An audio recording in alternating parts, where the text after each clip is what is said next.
एक बहुत ही इंटरेस्टिंग चीज़ है और मैं आप दोनों से व्यू चाहूँगा। सुशील जी, पहले आपसे शुरुआत करता हूँ। क्या ग्लोबल समीकरण बदलेंगे यहाँ से? चाइना प्लस वन की हम बात कर रहे हैं, क्या ये जो चाइना और यूएस की अब एक वर्चस्व की लड़ाई है, इसका भारत फ़ायदा उठा सकता है? क्या चाइना इवेंचुअली लॉस में रहेगा और क्या भारत इवेंचुअली फ़ायदे में रहेगा? ये कई सारे बड़े रोचक प्रश्न आपने एक साथ पूछे। शॉर्ट टर्म में अगर चाइना के ऊपर इस तरह की प्यूनिटिव नहीं, प्रोहिबिटिव अगर टैरिफ्स लगाई गई कि जाओ चाइना से बिजनेस ही नहीं करना, तो चाइना के पास जो आज वर्चस्व है कि भैया सारा संसार कंपेल्ड है, चाहे अच्छी क्वालिटी हो चाहे बुरी क्वालिटी हो, है जिस तरह के भाव में चाइना काम करता है, तो सारा संसार बाध्य हो जाता है। वो राष्ट्रवाद को भूल जाते हैं, सारे संसार में राष्ट्रवाद को भूल जाते हैं, हर चीज को लोग भूल जाते हैं। वह अपने स्वार्थ में बस कैसे भी जाके संसार का हर बिजनेस चाइना से डील कर लेता है। तो उस वर्चस्व को तोड़ने की लड़ाई का ये पहला पहला ये प्रखर प्रहार है कि चाइना के साथ प्यूनिटिव टैरिफ्स लगाए गए हैं, प्रोहिबिटिव टैरिफ्स लगाए गए हैं और बाकी संसार को वापस नॉर्मल कर दिया कि चाइना को ऑस्ट्रासाइज कर दिया, अकेला कर दिया चाइना को एक तरफ।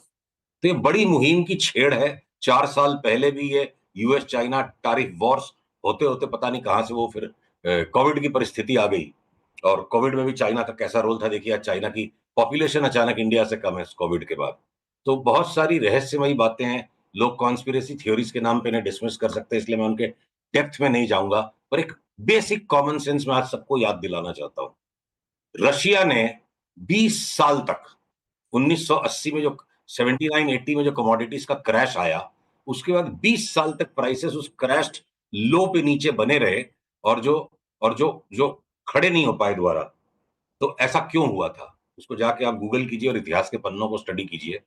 20 साल तक रशिया जो वर्ल्ड की हर कमोडिटी में नंबर 2 प्लेयर है, वो कॉस्ट ऑफ प्रोडक्शन के नीचे माल बेच-बेच के डिलीवरी करता रहा और पूरे संसार ने इकोनॉमिक अपलिफ्टमेंट देखा। वर्ल्ड की हर थकी हुई कॉस्ट इनएफिशिएंट वेस्टर्न इकोनॉमीज भी ब्लॉसम करती चली गई। ये सारी कमोडिटीज आपको कॉस्ट ऑफ प्रोडक्शन के नीचे डंप करता गया रशिया।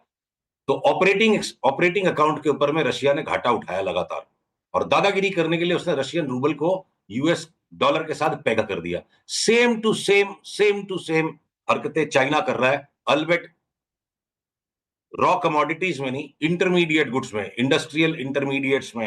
जो चाइना की सारी चीजें, ज्यादातर जो चाइना की सारी चीजें लोग इंपोर्ट कर रहे हैं, वो ब्रांड्स नहीं है। अभी एक जाके इतने साल बाद जाके बीवाईडी ने चाइनीज ब्रांड बनने की कोशिश की और चाइना ने लिनोवो को अक्वायर करने की कोशिश की, वो भी कोई ब्रांड टेक ऑफ नहीं कर पाया। तो चाइना कमोडिटाइज प्रोडक्शन करके एक्सेसिव जो डंपिंग कर रहा है और पूरे संसार की समस्या चाइना है। तो चाइना घाटा उठा रहा है कहीं ना कहीं। इस तरह के भाव में सारे संसार को माल बेचना संभव नहीं है और सेम हरकत इसने की हुई है। अपना एक फाइनेंशियल वर्चस्व बनाने के लिए चाइना ने अपनी करेंसी को डॉलर के साथ पेग किया हुआ है। तो आप कैपिटल अकाउंट के ऊपर में जो बिल्कुल समृद्ध नजर आते हो, प्रॉस्परस नजर आते हो और प्रॉफिलिगेसी कर रहे हो, अनैतिक अनैतिक व्यापार आप कर रहे हो ऑपरेटिंग अकाउंट पे, तो रशिया जब कोलैप्स हो गया क्योंकि अंदर से आपकी कमाई नहीं है, 20 साल तक आप घाटे में चलोगे, खोखली हो गई करेंसी, एक दिन गिर गया हो यार। तो अंतोगत्वा एक न एक दिन ये भी एक कम्युनिस्ट एम्पायर है। Communism is equal to corruption, ये मेरी पर्सनल बिलीफ है। रशिया उसका सबसे बड़ा जीवंत उदाहरण है। चाइना की भी वैसी कहानी एक न एक दिन निकलेगी, पर वो एक न एक दिन आते आते 5 7 8 साल लग गए तो कोई बड़ी बात नहीं। तो वो एक्सट्रीम फार एंड है और नियर एंड में आज ये जो 90 दिन का टाइम है, किसको पता बढ़ के 60 दिन हो जाए, 90 दिन के बाद और 90 दिन हो जाए। तो इस कैलेमिटी के अंदर अपॉर्चुनिटी जरूर है उन कंपनीज के लिए जो चाइनीज एक्सपोर्ट्स को रिप्लेस करने की कोशिश कर सकते हैं अमेरिका के साथ या बाकी विश्व के साथ।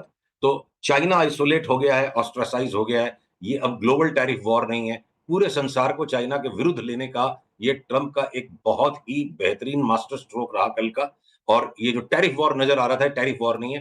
जो ट्रंप के पूर्व कार्यकाल में उन्होंने यूएस चाइना टैरिफ वॉर जो था, उसका जो पार्ट 2 है, much more well thought out, much more organised और पूरे संसार को साथ लेके चल रहे हैं। तो short run as well as long run में सिर्फ नेशनलिज्म की भावनाओं से नहीं, एक सामान्य जी। ज्ञान जो व्यापारी के पास होना चाहिए, प्रॉफिट और लॉस क्या है उसकी कॉमन सेंस की थिंकिंग से, मैं ये मानता हूं ये मैटर ऑफ टाइम है। ये 5 साल में हो जाएगा, 7 साल में हो जाएगा, 8 साल में हो जाएगा। चाइना का दिवाला पिट जाएगा। चाइना अंदर से दिवालिया है और उसका दिवाला पिटना बाकी है। वो 5 7 8 साल जो भी लगे, चाइना स्टोरी हमेशा के लिए खत्म हो जाएगी। चलिए अब सुशील थोड़ा सा चार्ट्स पे फिर लौटते हैं। आई मीन जैसे कि आपने शुरुआती अपने स्टेटमेंट में कहा कि कल का गैप अप चेज आप नहीं करेंगे और सैद्धांतिक वो बिल्कुल सही भी है, बट फिर भी नीलेश जी भी है, इनफैक्ट सुशील जी, कल तक का जो आपका एनालिसिस था इस इवेंट से पहले यूएस में जो हुआ, चार्ट्स लोअर लेवल्स पे कहाँ स्टेबल थे, प्राइस कहाँ पे स्टेबल थे जहाँ पर थोड़े बहुत गैप अप्स 1-2% के आप कंसिडर करेंगे? Just putting instance of FMCG जिसकी चर्चा इस कार्यक्रम में काफ़ी बार हुई, स्टेबल चार्ट्स कहाँ पर हैं जिनको वाकई चेज कर सकते हैं अगले आप 10-12 दिन में, 15 दिन में? सारी चीजों के अंदर में देखिए, वैसे क्या है कि 2 मिनट के अंदर में मैं 50 चार्ट तो आपसे डिस्कस नहीं कर पाऊंगा। तो ब्रॉडली स्पीकिंग ही बात करनी पड़ेगी कि जब इतना बड़ा गैप अप खुलेगा उसके बाद कोई स्टॉक में घंटा भर वेट करेंगे, किसी में 5 घंटा वेट करेंगे, किसी में 2 दिन वेट करेंगे। पुल बैक पे लेना है, छापम छापी करके लेने वाला बाजार नहीं है ये। चलिए एक काम करते हैं, अब एक बार यतिन के पास चलते हैं वापस और जानते हैं कि अभी भी जो ब्रोकरेजेस हैं वो क्या कह रही हैं, इस जो इमीडिएट रिएक्शंस आई हैं वो क्या कह रही हैं इस टैरिफ यू टर्न के बाद। यतिन बताइए। तो देखिए अनुज जी, अगर हम बात करें ब्रोकरेजेस की, तो कहीं ना कहीं जो बड़े ब्रोकरेजेस जैसे कि गोल्डमैन सैक्स, इनको लगता है कि जो प्रेसिडेंट ट्रंप ने 90 दिन का पॉज अनाउंस किया है उसके बाद जो रिसेशन की प्रोबेबिलिटी है केवल 45% रह गई है। तो इन्होंने जो प्रीवियस स्टैंस था जहां उनको लगता था कि यूएस श्योरली रिसेशन में चला जाएगा, उस व्यू को उन्होंने चेंज कर दिया है। अब 45% रिसेशन की प्रोबेबिलिटी के साथ ही वो आगे बढ़ रहे हैं। इनको लगता है कि क्योंकि ग्रोथ के लिए सपोर्ट की ज़रूरत रहेगी मॉनेटरी साइड से, तो उनको लगता है कि 3 रेट कट्स 25 बेसिस पॉइंट्स के इस कैलेंडर ईयर में आने चाहिए, यानी 2025 में लगभग 75 बेसिस पॉइंट्स का टोटल रेट कट वो एक्सपेक्ट कर रहे हैं। इसके अलावा अगर हम बात करें तो जो सेक्टर स्पेसिफिक टैरिफ्स हैं वो लागू रहेंगे, चाहे वो ऑटो कंपनियां हो, स्टील एल्यूमिनियम जैसे प्रोडक्ट्स हो, वहाँ जो सेक्टर स्पेसिफिक टैरिफ है वो बरकरार रहेगा। अगर हम सिटी की बात करें तो कहीं ना कहीं उनको लगता है कि यूएस स्लोडाउन को अवॉइड नहीं कर सकता और रेट कट ज़रूरी है अब ग्रोथ को सपोर्ट करने के लिए और इन्फ्लेशन को काबू में करने के लिए। अगर हम बात करें कि जिस हिसाब से चाइना के साथ ट्रंप की बहुत बड़ी बहस हो रही है टैरिफ्स को लेके, वो मैटर एस्केलेट हो सकता है। इनको लगता है कि sector specific tariff auto, aluminium और स्टील पे बरकरार रहेंगे और नए टैरिफ सेमीकंडक्टर और फार्मास्यूटिकल्स पे आ सकते हैं, तो कहीं ना कहीं वहाँ क्लैरिटी की ज़रूरत है। और अगर हम एवरकोर रिसर्च की बात करें तो इनके हिसाब से 13% यूएस के इंपोर्ट्स ऐसे हैं जो बिना चाइना के नहीं चल सकते, तो किस हिसाब से यूएस अपनी सप्लाई चेन ठीक करता है वो देखने लायक रहेगा। और फेडरल रिजर्व कहीं ना कहीं क्वांटिटेटिव ईजिंग इनिशिएट कर सकता है जिसपे उनकी पैनी नज़र बनी रहेगी। बिल्कुल, शुक्रिया यतिन। मेरी जी, हमने ग्लोबल सेक्टर्स की तो बात की, एक सेक्टर जो डोमेस्टिक और ग्लोबल दोनों है टेक्निकली, ऑटोज और ऑटो एंसिलरी, इसको आप अपने फंड में कैसे अप्रोच कर रहे हैं? तो ऑटो मोस्टली जो सिवाय के एक स्टॉक जो ओरिजिनल जो है मैन्युफैक्चरर, वो मोस्टली डोमेस्टिक ही है हमारे, एक्सपोर्ट्स है लेकिन is a smaller percentage for most of the companies. तो ऑटो में हम ये देख रहे हैं कि जो एसयूवीज वाली सेगमेंट है और ट्रैक्टर वाली सेगमेंट है उसमें ग्रोथ रेट काफ़ी कंसिस्टेंट रही है और उसमें मुझे लगता है कि जो इमीडिएट थ्रेट ऑफ ईवी जो है वो भी रिलेटिवली कम है। जो लोअर एंड जो कार्स हैं, सस्ती वाली कार्स हैं प्राइस पॉइंट वाइज, उसमें मुझे लगता है ईवी का जो पेनिट्रेशन है वो जल्दी होगा। तो हाँ, हमारे पास जो ऑटो ओईएम्स में है वो बेसिकली एसयूवीज और ट्रैक्टर लिंक्ड वाले सेगमेंट में है। टू व्हीलर्स और कार्स में हमारा एक्सपोजर नहीं के बराबर ही है। ऑटो एंसिलरीज का फ़ायदा ये है कि काफ़ी जो हमारी पोर्टफोलियोज कंपनी है वो हंगर फॉर ग्रोथ वाली कंपनीज है, वो न सिर्फ अपने सेगमेंट में अच्छा काम कर रही हैं, ग्रोथ कैपेसिटीज बढ़ा रही हैं, लेकिन एडजेसेंट सेगमेंट्स में नए नए प्रोडक्ट में भी जा रही हैं और उनका भी जो एक्सपोजर है वो मोस्टली लोकल मैन्युफैक्चरिंग वाली कंपनी ओईएम्स को है। तो ऑटो एंसिलरीज में हमने स्टॉक स्पेसिफिक 2-3 स्टॉक्स आइडेंटिफाई करके इन्वेस्ट किया है, जो हमने आफ्टर अप्रैल 2 भी जब हमने पोर्टफोलियो को एनालाइज किया तो उनको भी फ्रैंकली स्पीकिंग ग्लोबल डेवलपमेंट से इतना फर्क नहीं पड़ने वाला, क्योंकि ये ऑर्गेनिकली अपनी कैपेसिटी बढ़ा रही है और नए नए प्रोडक्ट्स इंट्रोड्यूस कर रही हैं। तो उस तरह की ऑटो एंसिलरी जहाँ पे ग्लोबल एक्सपोजर कम हो वो हम प्रेफर कर रहे हैं। चलिए ठीक है। सुशील जी, तो कल अगर आप मुझे दे सकें 5 बाय आइडियाज और 5 सेल आइडियाज कल के गैप अप के बाद, तो वो क्या होंगे? अनफेयर क्वेश्चन है अनुज। चलिए आप अपने हिसाब से उसको चेंज कर लीजिए। हाँ, तो देखिए, जब गैप अप के ऊपर हमें वेट करके पुल बैक में अगर नीचे लेना है तो मैं पहले से स्टॉप आइडियाज आपको नहीं दूंगा। पर अब अगर कोई गैप डाउन माने गैप अप होने के बाद जो भी पुल बैक मिले या आप 2 से 3-4% तक की सेंसिटिविटी को बर्दाश्त कर सको, उतने फ्लक्चुएशन को बर्दाश्त कर सको, और उस माइंड से अगर आपको लेना है, तो मैं ये कहूंगा, हाँ, वीरू के एक प्रश्न के अंदर में मेरे को वहां संशोधन करने की जरूरत है। मैं बोला कि किसी भी चीज को गैप डाउन है।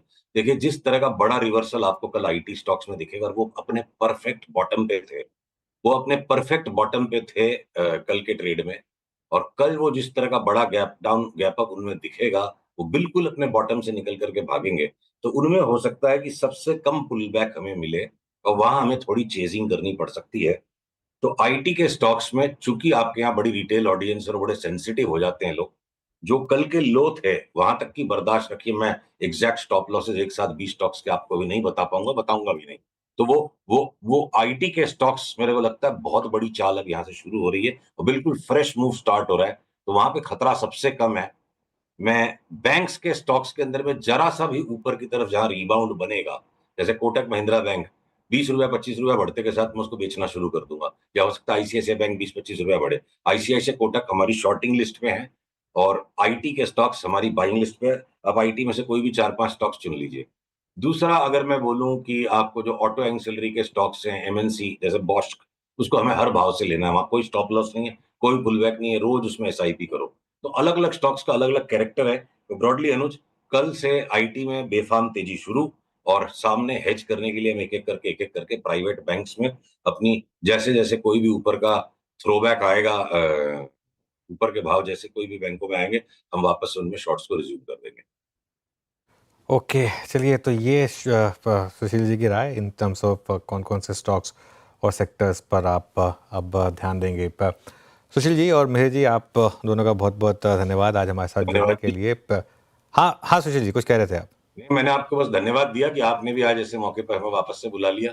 हाँ, नहीं, वो तो खैर हम बुलाते ही हैं आपको। Thank you so much. चलिए, इस शो को समेटने का समय आया। इससे पहले मैं बस एक इस शो को समाप्त करें इससे पहले एक जो एडिटोरियल टेक मैंने पिछले शो में लिया था, एक बार उसको दोहरा देता हूँ, क्योंकि एक सेंस ये बन रही है कि यहाँ से एक बहुत बड़ी रिलीफ रैली शायद प्ले आउट हो।